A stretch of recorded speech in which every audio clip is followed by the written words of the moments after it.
to listen to what heaven has to say regarding the enemies who have been given a special assignment for our progression. I'm here to give you an instruction for your enemies today that you don't want to miss. You don't want to be distracted, because before you leave here, you must give your adversaries an instruction. If you do it by Twitter, you do it by Instagram, you do it by Facebook, or you do it in person, they need to hear this instruction. There are some who've been walking with you for years. They've been around you a long time and have been given a particular assignment in your life. Today I call them enemies for a transition. You can have enemies for stagnation, or you can have enemies for a transition. Enemies for stagnation I call friends, because I realize that the people who hold you back the most are the people you spend the most of your time with, saying they are your friends.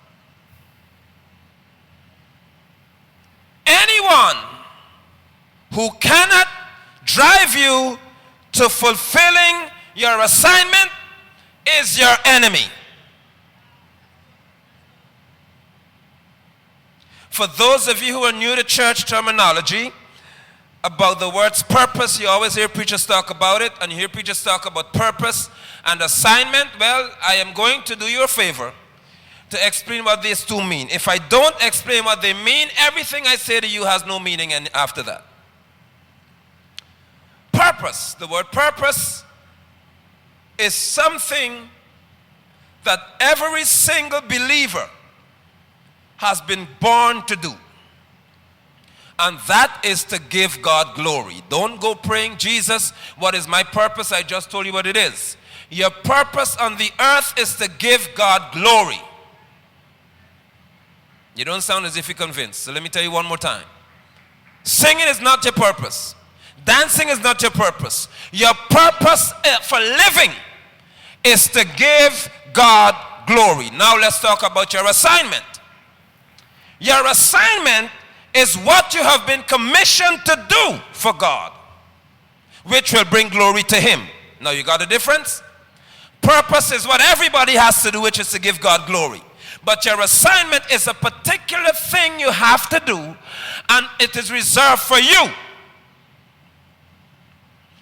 It does not matter, therefore, how long you speak to this friend you have, how many conversations you have that are great and they seem to be comforting to you. It doesn't matter how many vacations you spend together. It doesn't matter how many parties you go to together. If the person is distracting you from your assignment, they are your enemy.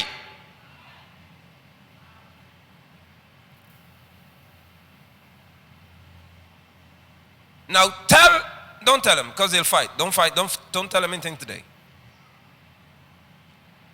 If fulfilling your assignment always results in controversy in your friendship, then that friend is an adversary.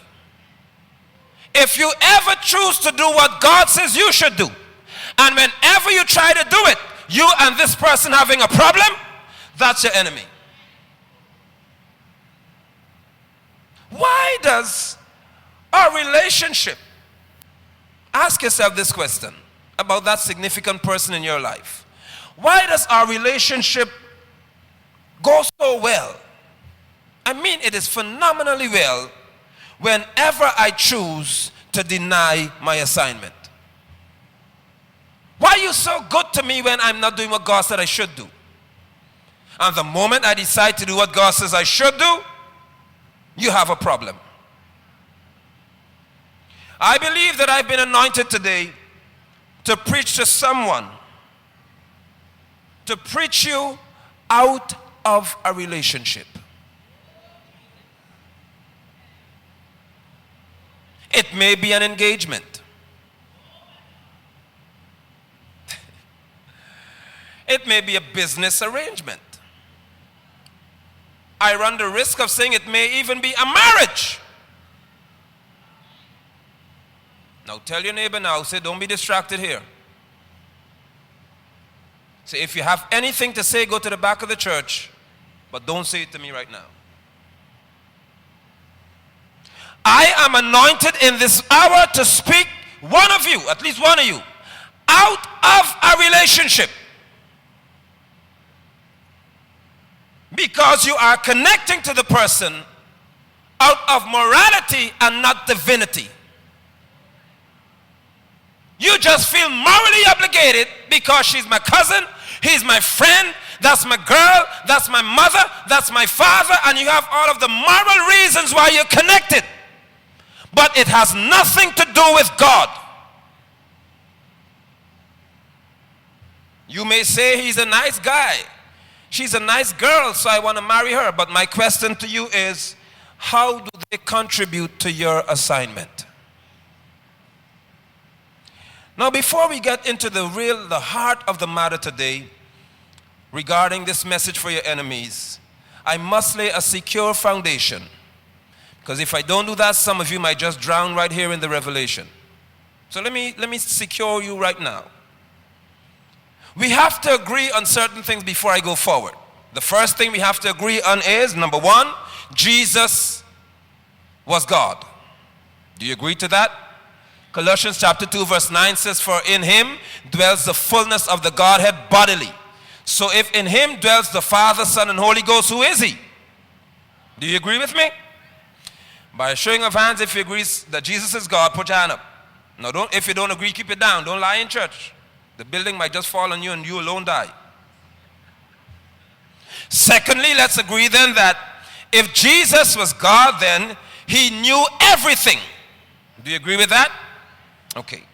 Because John 2:24 said, Jesus, knowing the hearts of all men, did not commit himself to them, because he knows the heart of whom?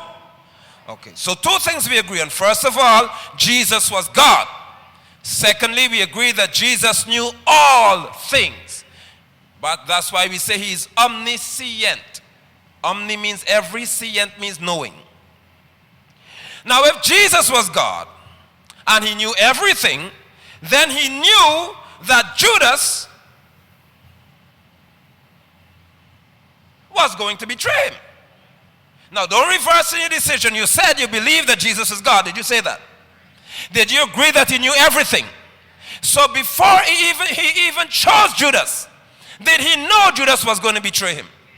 Okay. Along with that, though, he also then knew that Judas was going to hang himself.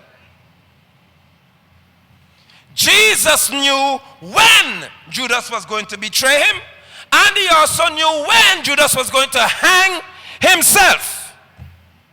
But look up to heaven.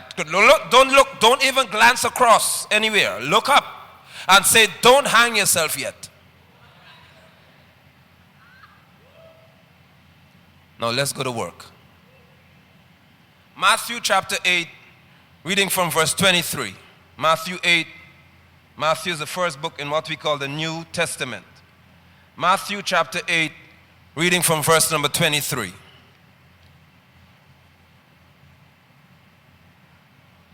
Are you there? If you don't have a Bible, we provided a projector for you. You can see on the screen, Matthew 8, 23.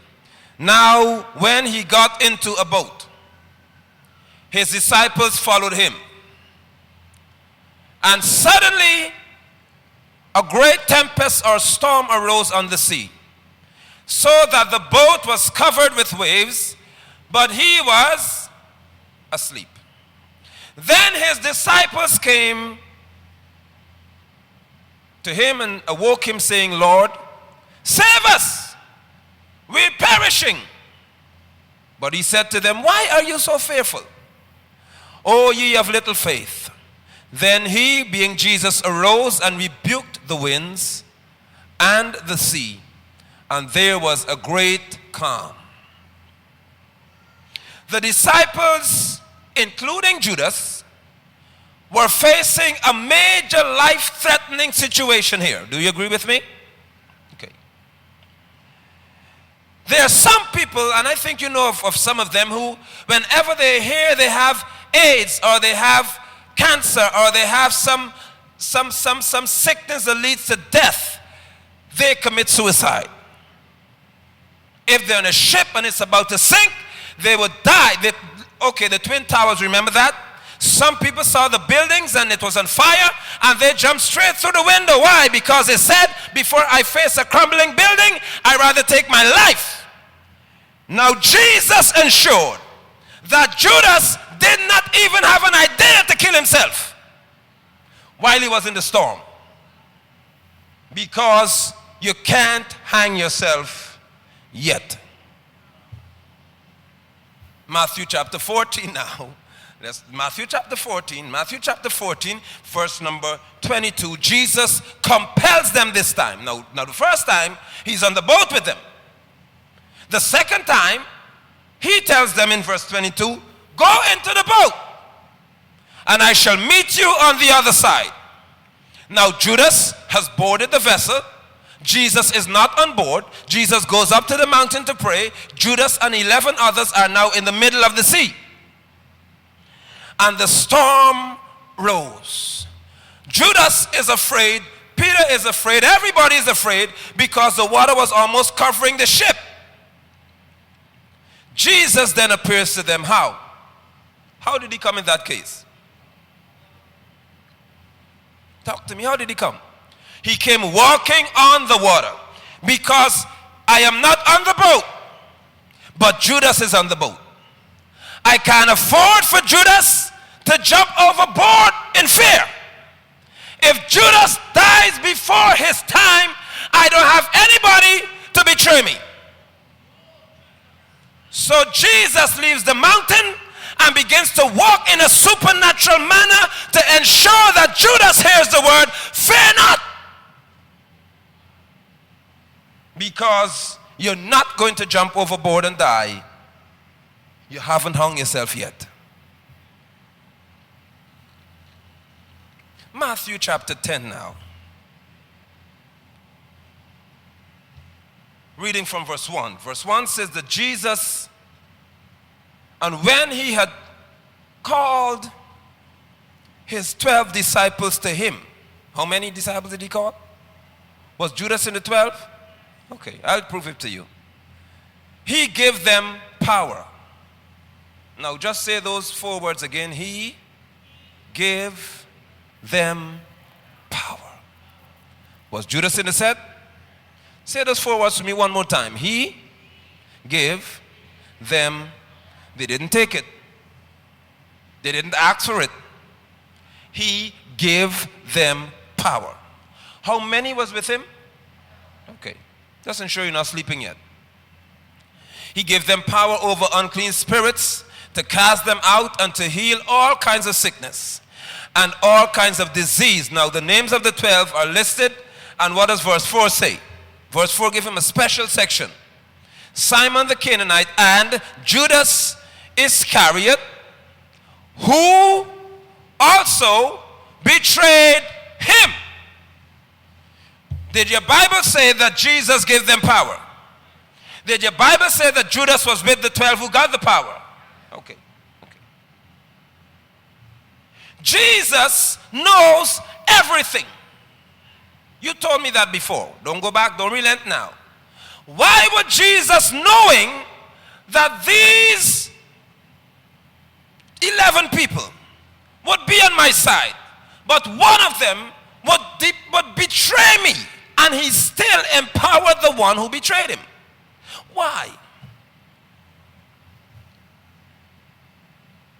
The first lesson I must give to you today is this. The more power you give to people, the stronger would be their opinion about you and your actions. If you really want to know how somebody feels about you, just empower them. Just give them some power. If you really want to know how your friend feels about you, just let her be convinced that she has the power or he has the power to affect you. The day that your boyfriend or your girlfriend sees that they can make you cry, or that woman knows that she can make you depressed and distressed, they will make a toy out of you if you don't have the love of God in them. God sent me here to tell one of you at least, stop giving people power over your emotions. I know you expected He is risen. You'll get that next week. So just get with the program. Let's get to work here. How could you be 40, 50, or 60 years old and a 25-year-old ratchet got you crying for your husband? You too old for that.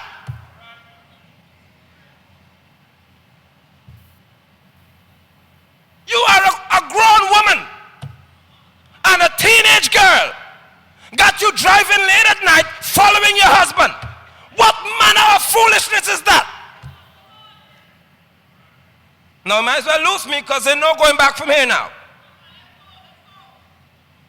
I told you already now, you don't have Maybach and put park in the same garage. Mercedes don't park with bicycle. You need to know the quality you have as a woman and don't go chasing after no girl, texting her, why you with my man? Why you don't leave him? I know just what he's doing to you. Listen here. Understand your value. Because last I checked, Deacon, you never entrust a wealthy thing to a poor person.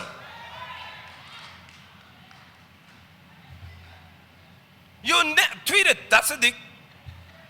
You never trust a poor man with an expensive car. So how you could know that you're so valuable and the man you got could go to a gutter rat and you crying over him?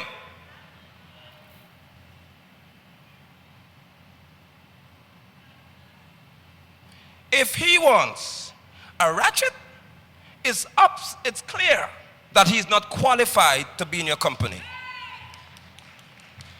I am sorry, ain't gonna work. You have already revealed to me that your level of thinking is below my quality of living.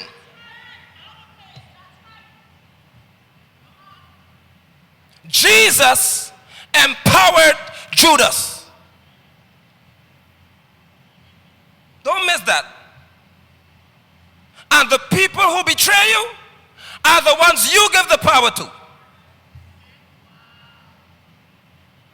He empowered him. Now let's go to Matthew chapter 26. Because some of you don't even want me to talk about this part with how you should feel as a man or a woman. You need to increase your standard of how you feel about yourself. You must, in this church, have a convinced heart that you are worth a lot more than a joker. At the house of Simon the leper, a woman came to him having an alabaster flask of very costly fragrant oil, and she poured it on his head as he sat at the table. But when his disciples saw it, they were indignant, saying, "Why this waste? For this fragrant oil may have been sold for much and given to the poor." But Jesus, when he was aware of it, he said to them, "Why do you trouble the woman? For she has done a good work for me. For you have the poor with you always, but me you do not have always. For in pouring this fragrant oil on my body, she did it for my burial. Assuredly I say to you that wherever the gospel is preached in the whole world, what this woman has done will also be told as a memorial to her." So now from verse 6 to verse 13, there's an outsider in the midst. And Jesus is defending an outsider. Jesus is rebuking the disciples for a former hooker. Now look at how we can turn the bend here now. She has no, first of all, What right does she have to take this costly ointment and throw it on your feet? After all, we got power. And because we were empowered to be with you all the time, we are entitled to an opinion about you.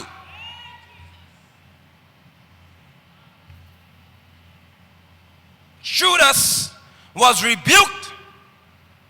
Judas could have felt, now you see how he's treating me? I'm his disciple and he's rebuking me. Judas could have gotten upset and hung himself then. But say, don't hang yourself yet. Hang yourself yet. Go to verse 14. After Jesus rebuked them was the first word you see. Then, one of the 12, called whom? Okay then. Went to whom? Say apostle? Say apostle? It's about to get hot now. Say it's about to get hot right here. This is one Sunday when you have to be absolutely focused on what I said before to understand what I'm saying now. Was there a plot to kill Jesus? Who was in the plot? The chief priest? The who? The scribes and whom? The elders. Was any disciple in the plot? Okay.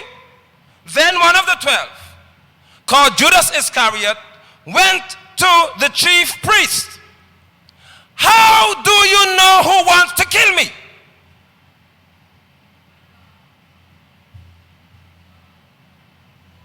Judas did not go to the chief priest by random selection. He didn't say, I'll try this one, and then I'll try that one, and I'll try a friend, and then I'll see if the chief priest won't kill him. He wasn't searching to see who wanted to kill him. He knew exactly who wanted to kill Jesus. My question is, how did you get this information?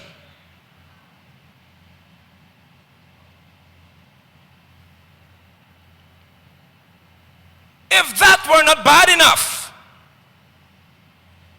why were the chief priests so comfortable with Judas being in their company?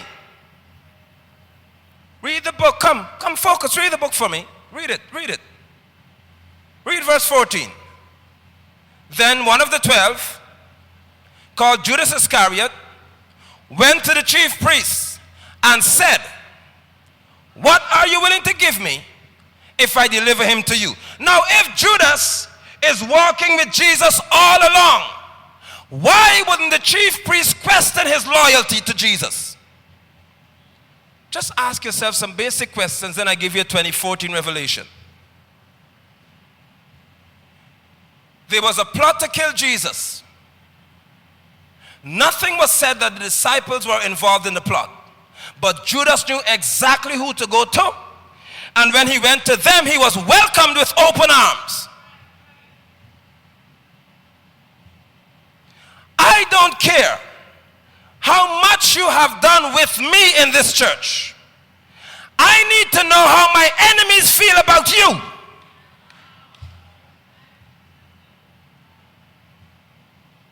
If you are willingly accepted by my enemy,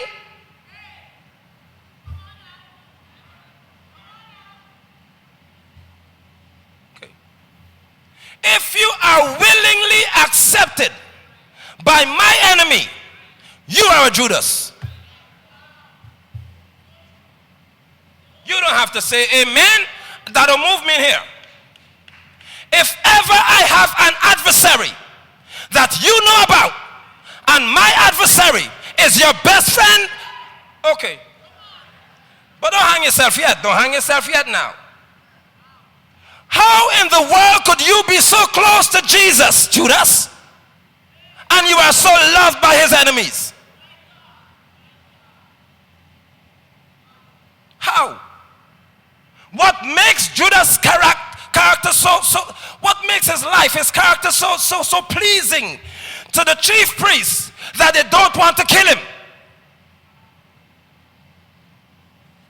Did he cast demons out? Yes. Did he lay hands on the sick? Yes. Did he preach that the kingdom was at hand? Yes. But at the same time, his lifestyle is coinciding with the desires of the adversary of Jesus.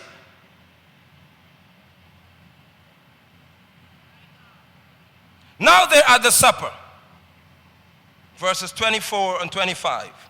And Jesus said to them, the Son of Man indeed goes just as it is written of him. But woe to that man by whom the Son of Man is betrayed.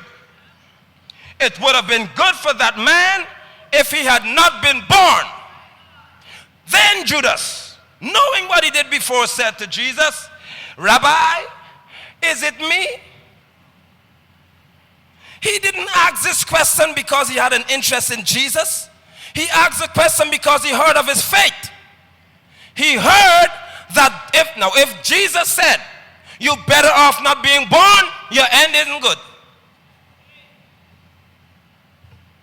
So Jesus said to him, it is you. But don't hang yourself yet.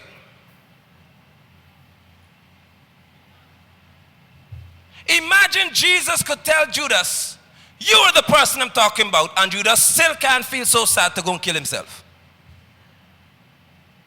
Now we go to verse 47. Verse 47 of the same chapter 26. What does it say? And while he was still speaking, as he's telling them now the hour has come now, the Son of Man is going to be betrayed. While he was still speaking, behold whom? Judas, one of the 12. Always mention that. It's always mention him as one of the 12 on purpose. Judas, one of the 12, with a great multitude, with swords and clubs, came from the chief priests and elders of the people. When he was still talking to the others, Judas came with a crowd, with a great multitude. And in their hands they had the clubs, they had the spears, they had the sword. Now Judas, you see these men coming to me with weapons. Yet, you are not afraid of being in their company. Now for the church folk, let me give you this next part. Tell me why, Minister Marissa, Judas not only went to say to the chief priest, would you give me something if I betray Jesus? Now Judas is a leader on the other side. How in the world could you go to my enemy and my enemies promote you without a question?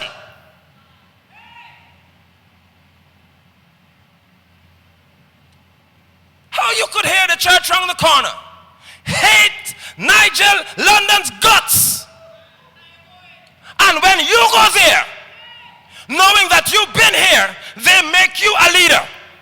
That is the spirit of Judas. You are nothing less than a murderer. Can I preach as the Lord is leading me to? Because I will show you how this applies to you and your friends who you say are your friends. How is it that when you and your friend got a problem, the moment she walks away from you, the enemy is now in love with her? What makes that person so acceptable in an instant without a question about, now maybe I can't trust you, because I saw how you've been dealing with her. And you wanted to fight me and stuff like that, but now you come on this side, we don't trust you. How is it that your enemies could trust your friends so much?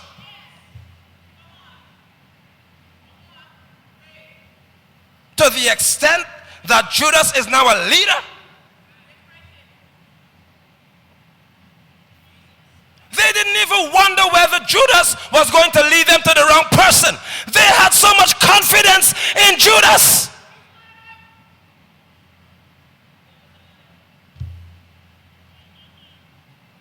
Now before your neighbor's heart give out, just touch them, say, it'll be all right, it'll be all right. Just watch your circle. You see your sleepovers and your sleep-unders, whatever you call them, and your vacations together, and you're always doing stuff together, and girls' night out, and your boys' night out, and all this stuff you're having. Watch it.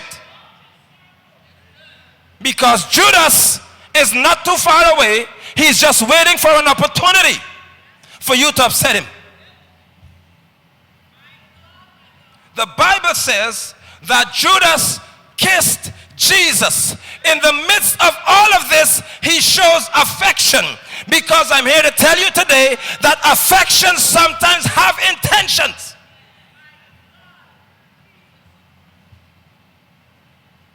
Now close your eye, don't look at them yet, and ask yourself the question, why did she buy me that dress? Why buy me the pair of shoes you did? Why sow the seed in my... Now what's behind all this?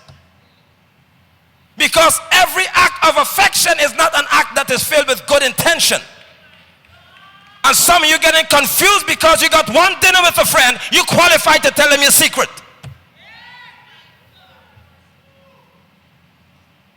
Let's go on a road trip, they tell you. So you go, oh, you just drive all the way to LA. And on the way to California, you tell them who you hate. You tell them who you slept with. You tell them when you slept with him. You tell them you cheated on somebody with somebody, your husband. You just start pouring your heart out. And they are quiet on the trip.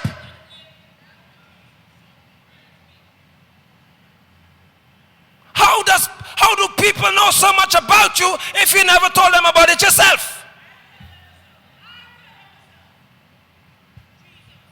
Oh, it's easy to find comfort in the company of Judas, because Judas was not like Peter, who talked all the time. He was quiet. He hardly had objections. He was very obedient.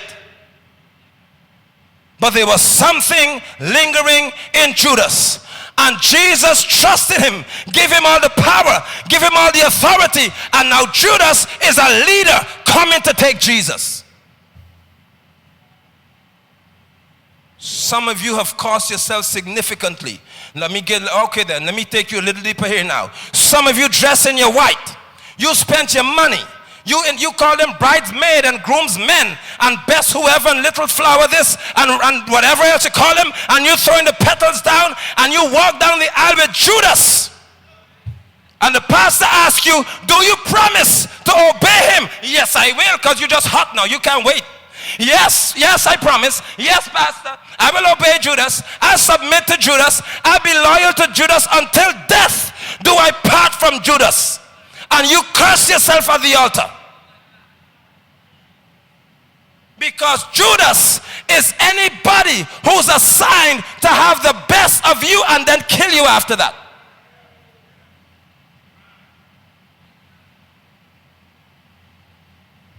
You fed him.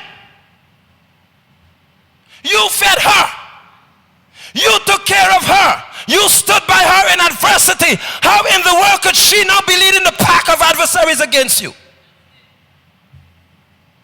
Because you empowered Judas.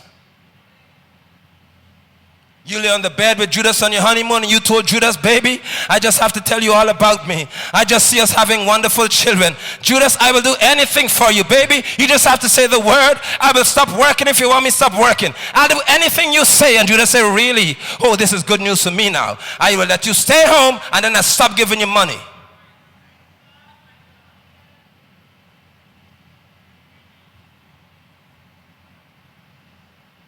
Now, I hope you could take the next part. Because there's no relenting for me now. Some of you, after you got married to Judas, you produced his offspring. Your own child betray you. Doesn't matter what you do for them. They are the most ungrateful people.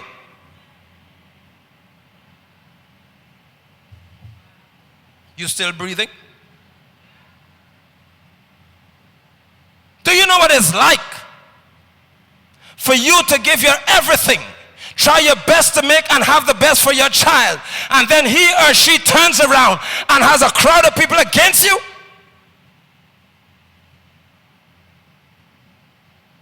And some of you in here, upon being regenerated, when God delivered you, set you free, give you information, give you life, you became submitted to a Judas in your own house. Because betrayal always hurts the most when it comes from a close friend.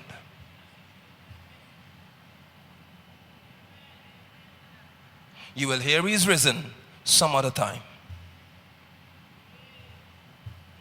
Judas, what qualifies you to lead you didn't even come at the back of the crowd. What qualifies you to be chosen as a leader? To come toward Jesus. You're going towards a person who walked on the water to rescue you when you've been drowning. And now you could have the nerve to find an army to come against him because he rebuked you once. All it takes for you to see the nature of that person you hold so close to you is one rebuke. Just tell her you shouldn't be sleeping with a woman's husband, and her response will tell you who she is. Just tell that one, I don't feel that God said you should marry this guy, and you'll see. You'll see.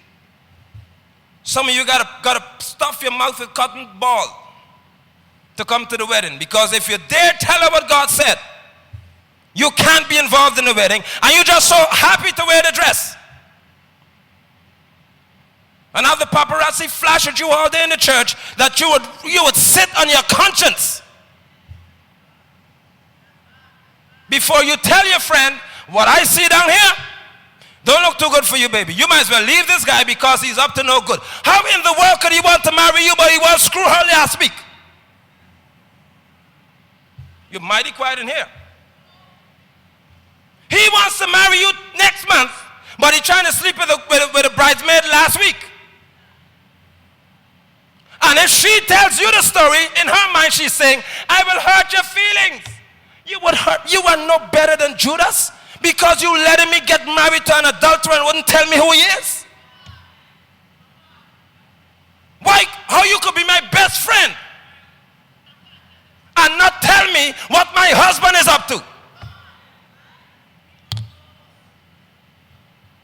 How he could be your best friend and he want to take your girl to bed, but your best friend can't tell on him.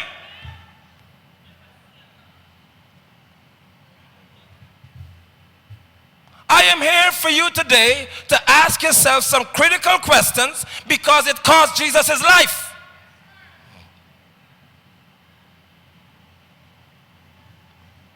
Why is it that your friend cannot tell you the truth about how they feel regarding your relationship?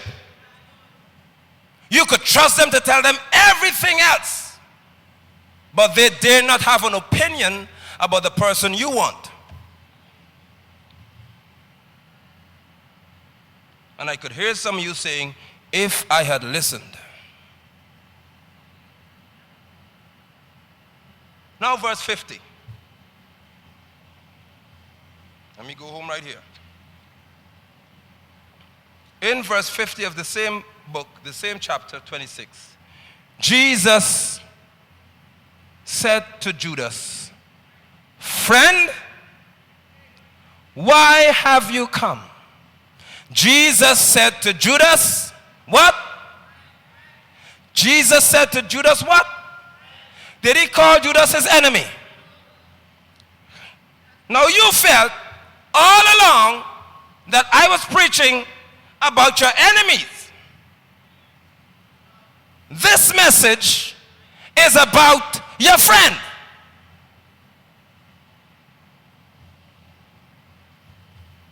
Because you could only betray me with a kiss if I trust you to come close enough to me to show me affection.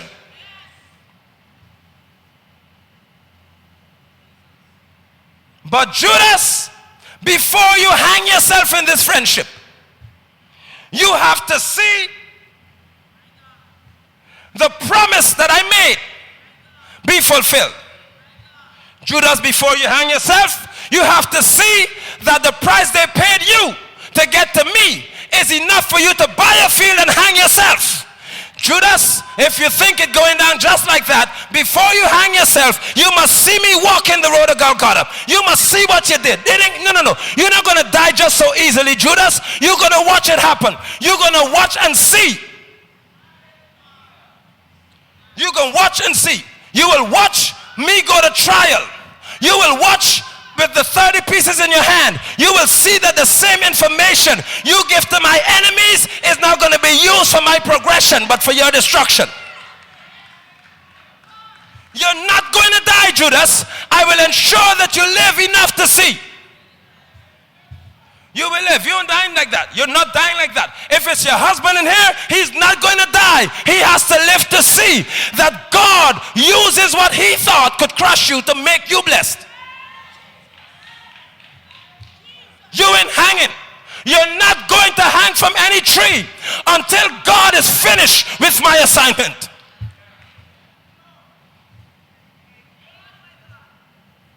You must understand. You must understand that your enemy or your friend was given something, and whatever they felt they received was enough for them to betray you. If it was the house, if it was the car, if it was the job, whatever they got, even if it was a man, whatever they got to betray you, it shall be used for their own destruction. Whatever they received, even if it was an ordination, whatever you accomplished and got satisfaction from, is the same thing that will be used for your ultimate peril. But I'm here to say to you today in this church that you need to understand that while Judas is going to kill himself or herself, you are walking towards destiny and purpose. You don't need to be crying over Judas. Jesus never did. Jesus said, Father, I didn't lose anybody but this one devil right here. He never cried for Judas because he understands that it takes a special quality to be so wicked. And God said to tell you that you would not even have the time to focus on Judas when he ends up in trouble, because you'll be so busy fulfilling your assignment that you can't even help Judas out. Judas, you are on your own. You caused it on yourself. You're just too wicked and you're just too mean. I'm going to do what God said I should do, and Judas, you could go to hell.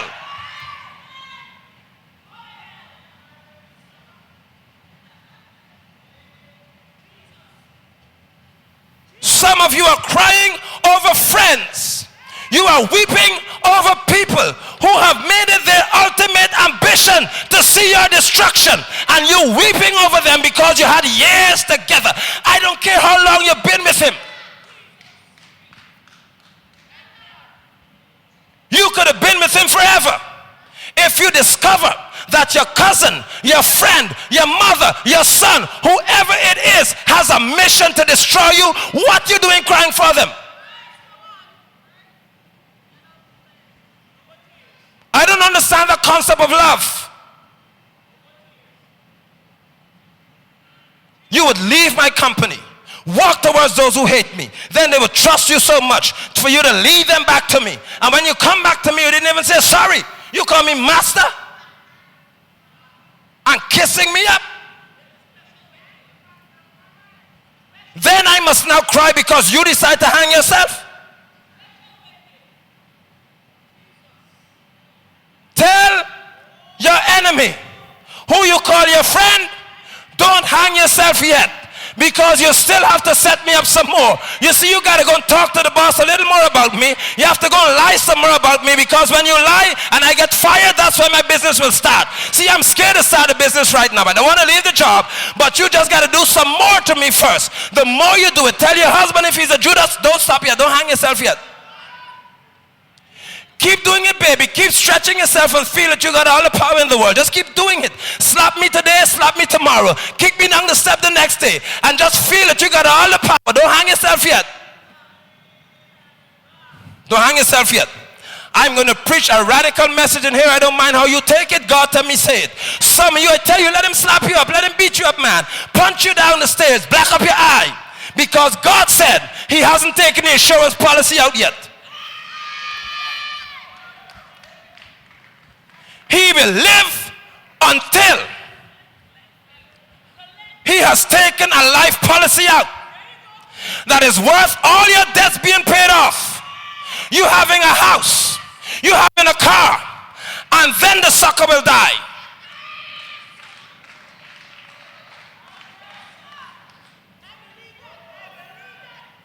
Because the devil feels that he could walk all over you and he could do anything to you, and you sitting there with your churchified self acting all deep because, hey, the preacher says sucker. That's what I said.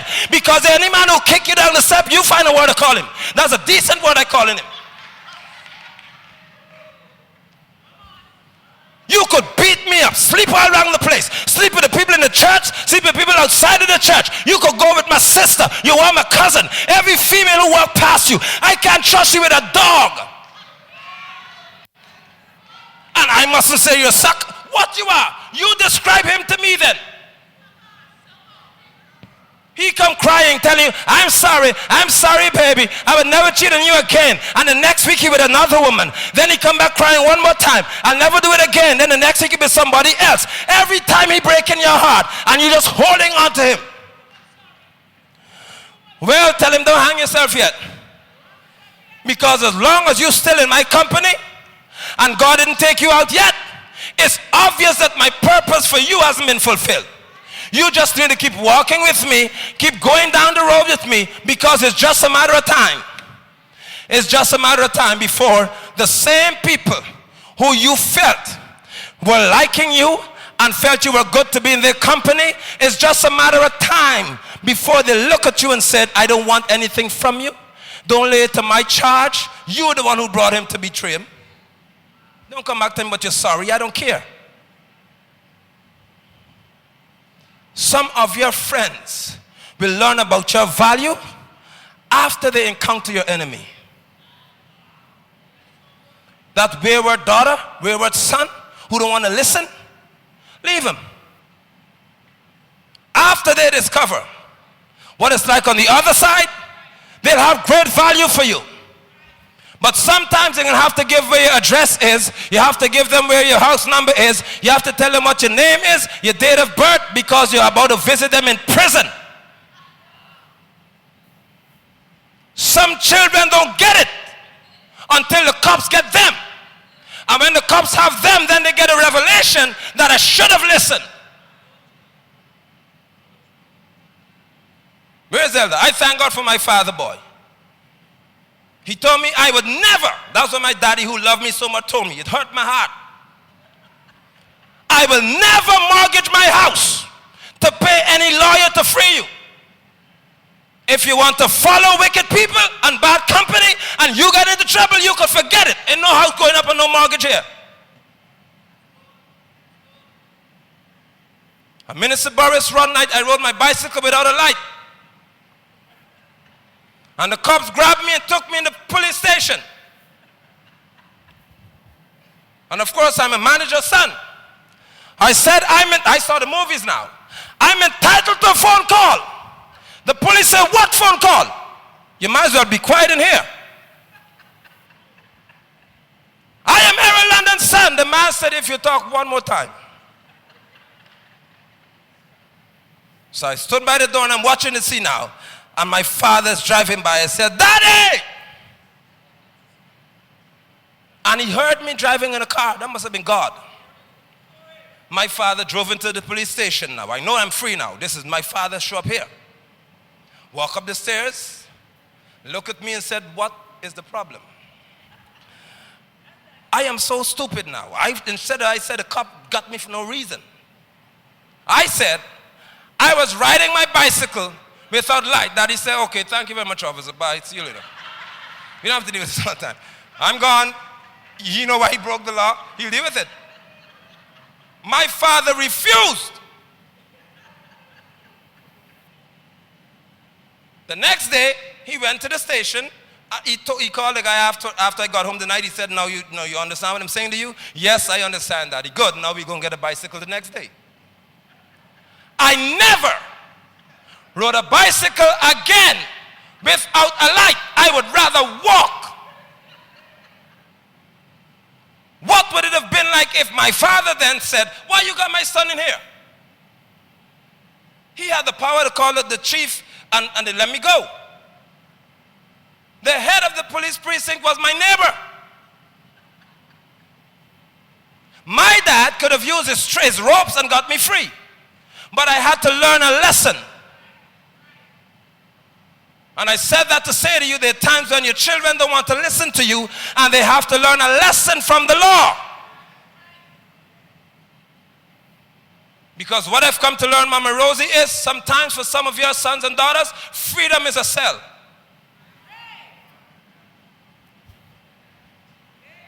For some people, they could only be free when they're locked up.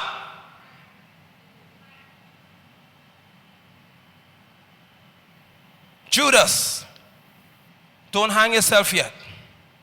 There is too much work for me to do for you to die just like this. Some of you are too tempted, and you have caused many Judases in your life to die too early. You just got mad. You deleted them from Facebook. You blocked them from Facebook. You took them off your phone. You did all kinds of stuff to Judas, and Judas didn't have a chance to fulfill his purpose. Let him run. Because if you really want Judas to hang himself, just give him rope. Keep going, keep going. Keep doing it, keep pushing. Just keep doing what you're doing. Don't change the program. And before you know it, Judas will find his own way to destroy himself while your purpose is fulfilled. How interested are you in your assignment? Are you more concerned about your association than you are about your assignment? Why is it that there are so many trusted people in your life?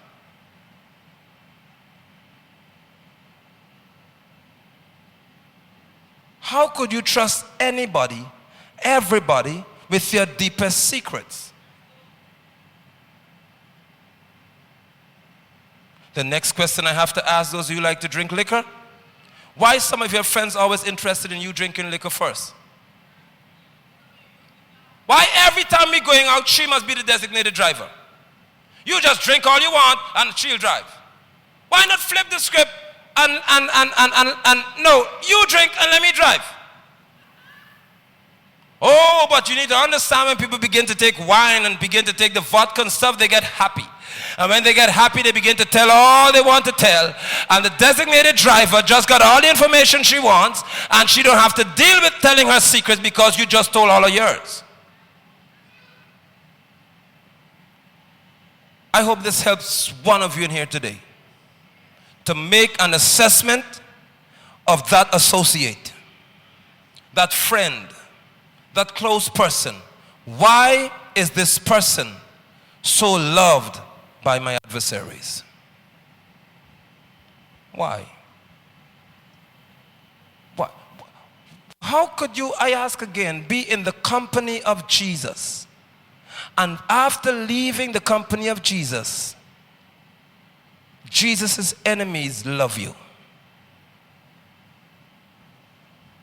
After you leave church today, as much as you lifted your hands and closed your eyes, how do you fit so well into the circle of sin? You mean they can't even ask you if you're saved still? They don't even ask you a question about your salvation. They just accept you as you are. You know why? Because you never changed. Being used by God does not mean you're living for God. Let me say it to you one more time and I close on this one right here. Being used by God does not mean you're living for God.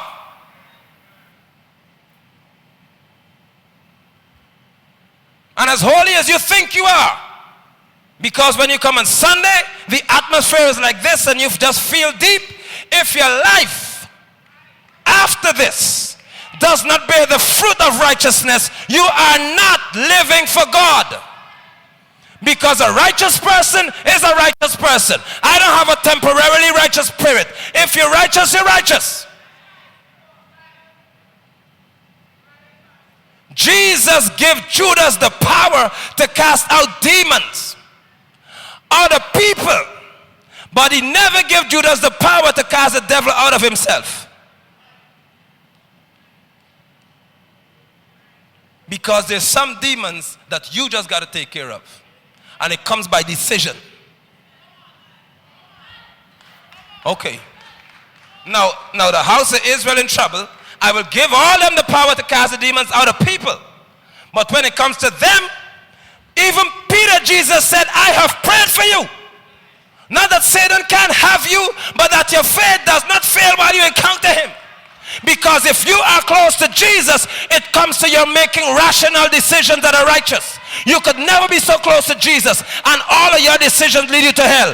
How in the world that could happen? Righteous people live right. Sorry that you had to dress so well to hear this kind of message. But you can't be righteous in your language and wrong in your living. Why does God's enemy love you so much? You could walk in the club and I mean they just know what you're drinking. They don't have to ask you a question. They know what you drink and you got enough to tell them same thing. The same thing. Yeah, the same thing. Same thing. Wait, no, don't ask me, you know what I drink. And if it's a Friday and you had a hard day, you tell them, give it to me straight. I want it on the rocks.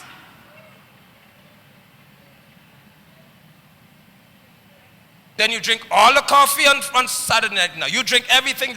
You wash your mouth with mouthwash, all your Listerine and all the other. You just find you got all the paraphernalia line up to smell right Sunday.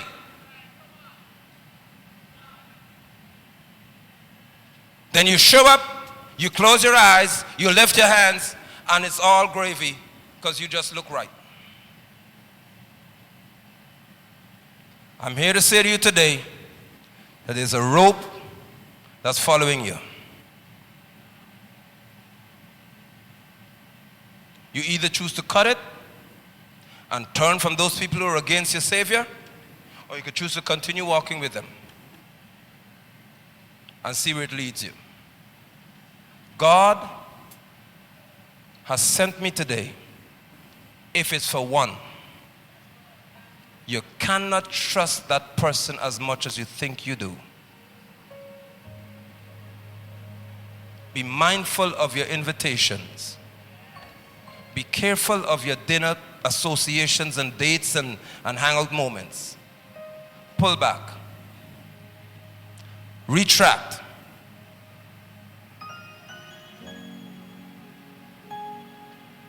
Pull back. If he's talking to your spirit, change the date on which you choose to get married. If that's you, pause. Because you don't know what you're dealing with if you empower Judas.